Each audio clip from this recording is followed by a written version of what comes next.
Hey everybody, welcome to week 11 of the course. This week is going to be really quite normal for you all. You've done this before, twice before in fact. So you're going to do a hypothetical feedback and future application. So you're going to watch a speaker and you're going to give that person feedback as though they were a classmate. And then you're going to do a speech critique of a demonstration speech. You've done this twice before, so none of this should be shocking to you. And then you have a discussion post for the week. And I would just encourage you guys to be thinking through your demonstration speeches. I'll be giving you feedback on your outlines this week. And really the biggest thing is just to think the logistics through, right? So, how can you execute the skill in the time that you have? How can you make sure we can see everything we need to see? And also, how can you make sure you're explaining things as clearly as possible? There's a difference between being able to do something and being able to demonstrate something. Also think about, just things like if you have a step that takes a little bit longer, how can you make sure there's not awkward silence where we're just watching you fumble with your skill. So you may want to think of interesting or additional information you can add to help us, have something while you're doing that particular step. You may find that pre-recording or doing the skill in advance and either recording it happening or taking pictures of the various stages of it happening, then doing a screencast like you see me doing right now. I use Screencast-O-Matic.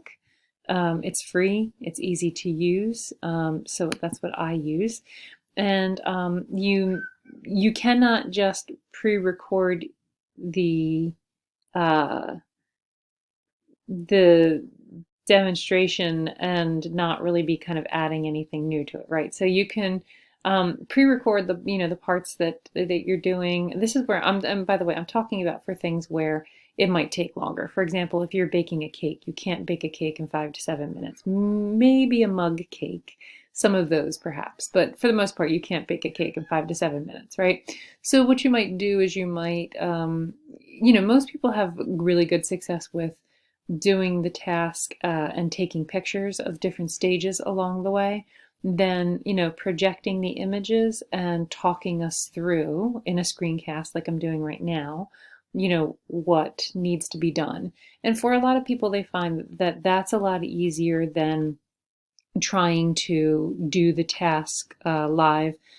First of all, for instances where the skill may take more than 5 to 7 minutes, but also, I understand not everybody has a theater kitchen. I certainly don't. Not everybody has a big, clear, bright space where they have enough room to set up a camera and their skill, or you don't have someone to film you, doing things so that they can kind of zoom in on the stuff you're trying to do. We don't all have access to that, right? In fact, probably very few of us have access to that. So that might be an example of a time where it's best for you to do the skill in advance, take pictures of the different steps, take pictures of the ingredients or materials we'll need, take pictures of the different stages of the step being done, and then, project them up while you're doing a screencast and you're explaining to us what got us to that picture, what we had to do that got us to that picture. And for a lot of people, that helps iron out a lot of the logistics. So that's just an idea, because I know, the demonstration speech is always logistically challenging, but I think particularly in COVID world, it can be a little more challenging. So this is a good workaround for it. Okay. All right, everybody, have a great week. Take care, and let me know if you have questions. Bye.